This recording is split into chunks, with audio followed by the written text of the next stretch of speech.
बालाघाट के लालबर्रा से इस वक्त की सबसे बड़ी खबर सामने आ रही है, जहां किसानों का उग्र चक्का जाम आंदोलन पूरे क्षेत्र में चर्चा का विषय बना हुआ है। 3 दिसंबर को सैकड़ों की संख्या में किसान अचानक सिवनी मार्ग पर थाना के ठीक सामने उतरे और सड़क को पूरी तरह जाम कर दिया। किसानों का आरोप है कि सरकार ने चुनाव से पहले जो वादे किए थे उन्हें अब तक पूरा नहीं किया गया है। किसानों की प्रमुख मांगों में धान का समर्थन मूल्य 3100 रुपए करने की मांग सबसे ऊपर है। साथ ही बिजली की निरंतर आपूर्ति, सिंचाई व्यवस्था में सुधार और नहरों के सुदृढ़ीकरण को लेकर भी किसान काफी नाराज दिखाई दिए। किसानों के इस बड़े आंदोलन के कारण इलाके में वाहनों का पहिया थम गया और 2 घंटे तक आवागमन पूरी तरह बाधित रहा। राहगीरों को भारी परेशानियों का सामना करना पड़ा और कई लोग घंटे सड़क पर फंसे रहे। वहीं पुलिस और प्रशासन मौके पर पहुंचा और किसानों को समझाने का प्रयास किया। काफी मकसद के बाद किसानों ने जाम खोलने पर सहमति जताई, जिसके बाद सभी किसान अपने निर्धारित धरना स्थल गांधी मंच की ओर बढ़ गए, जहां किसान अब भी अपनी मांगों को लेकर डटे हुए हैं और आंदोलन जारी है। तो आइए ये देखिए हमारी पूरी खबर। कुछ हो बची हो कमलेश आ गया क्या? तो आप 3100 रुपया केंद्र में बैठे हो, कृषि मंत्री बनकर 3100 रुपया किसान को दो दिलाओ, क्या गद्दी छोड़ो, गद्दी छोड़िए आप। ये सोसाइटियों में आज इतनी भर्राशाही चल रही भाई साहब, इस मंच के माध्यम से बोल रहा हूँ। अभी सियोरा सोसाइटी में आगे का लेखा जोखा प्रस्तुत किया गया, जहाँ पे 4 करोड़ 32 लाख का घाटा दर्शाया गया है। इस संबंध में हमने माननीय कलेक्टर महोदय को, आपके केंद्रीय सहकारिता बैंक के कार्यपालक अधिकारी को और आयुक्त महोदय को हमने 21 तारीख को हमने पत्र दिया, लेकिन किसी प्रकार से कार्रवाई हो रही अभी ना जांच कार्रवाई, न किसी प्रकार से कोई मतलब। इसका मतलब है कि जितना लूट रहा सोसाइटी के कर्मचारीगण, इनकी सबकी लिंक बनी हुई है। मैं तो बोल रहा हूँ, जहाँ तक के हमारे किसान आज अपने धुआं बनाए खेत में कलेक्शन करा रहे हैं, बोल रहे नहीं फरहानी लगाओगे रब्बी का, तुम्हारे बाप का है, ये खेत हमारा है, हम धरती माता का सीधा फाड़ के हम उगाने वाले बच्चे हैं, उसके औलाद उसकी संतान है।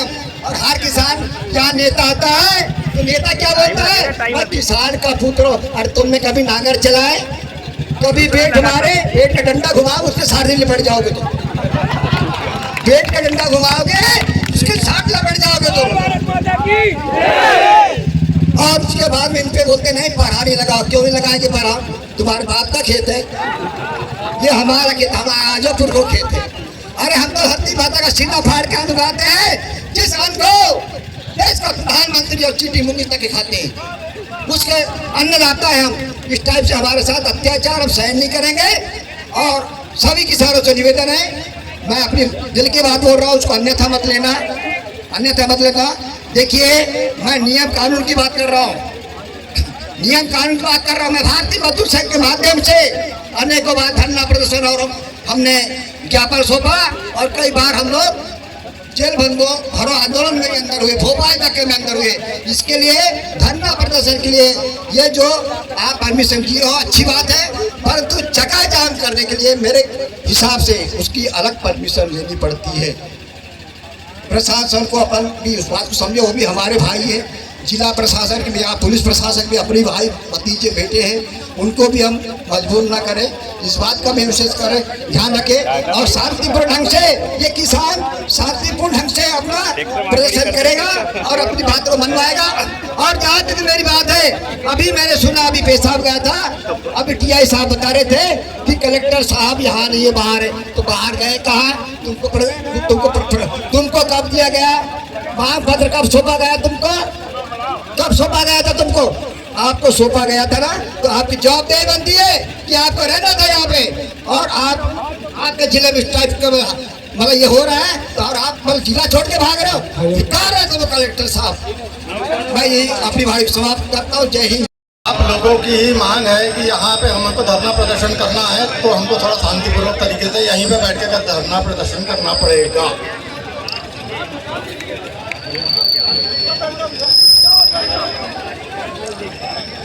जैसा कि आप सभी लोग जानते हैं, हमारा भारत देश कृषि प्रधान देश है, लेकिन आज के समय में ये कुर्सी प्रधान देश हो गया है। या तो इस कुर्सियों को सिर्फ नेता लोग और सिर्फ सरकारी कर्मचारी लोगों के हाथ में ही रख के रह गया। आज हम किसान अपने खेत में 1 किलो बीज बोते हैं और 1 कुंटल अनाज पैदा करते हैं, उसके बाद भी हम लोग गरीब हैं। और एक व्यापारी, एक उद्योगपति वही 1 किलो गेहूं के 950 ग्राम दलिया बनाता है, फिर भी वो अमीर। अब ये सोचने वाली बात है कि वो अमीर क्यों और हम गरीब क्यों।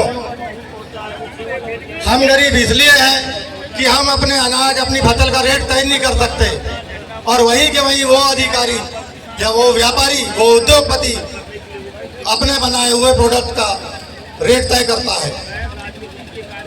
अब दूसरी बात मैं आपसे यही कहना चाहूँगा कि आज हम सब किसानों के साथ में जो समस्या है, वो समस्या हम खुद हैं, और वो समस्या का समाधान भी हम खुद हैं।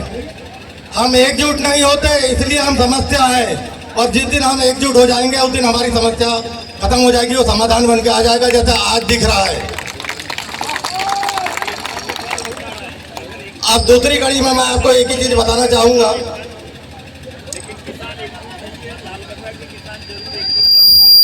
कई पार्टियां आती है, अपनी अपनी सरकार बना के जाती है, और एक में एक को सिर्फ कोसते रह जाती है कि इसने 70 साल में क्या किया, इसने क्या किया और इसने वो क्या किया। हम कह रहे हैं वर्तमान सरकार को, आज आपको आने को 15 साल हो गए, अब आपने क्या बदला। आप बोलते हो डबल इंजन की सरकार, आज हर प्रदेश में डबल इंजन की सरकार है। छत्तीसगढ़ में वहां पे 3100 रुपए धान का मिल रहा है, मध्य प्रदेश में भी तो 10 सालों से डबल इंजन की सरकार चल रही है, तो फिर यहाँ के गरीबों के साथ में अन्याय क्यों। सोचिए इस बात को। हमारे एक नेता आए थे, बहुत दिन तक मुख्यमंत्री बन के रहे, और हमसे सिर्फ एक ही वादा करते थे कि किसानों की आय दुगनी। 15 सालों तक राज किया मुख्यमंत्री बन के, क्या आज 15 सालों तक उनके राज में किसानों की आय दोगुनी हुई। इस बात का भी मंथन करना है हमको किसान साथियों। सिर्फ हम लोग सिर्फ जाति समाज पार्टियों में बट के ना रहे, हम सब सिर्फ किसान हैं, और किसान ही हमारी जाति और किसान ही हमारी एकता है।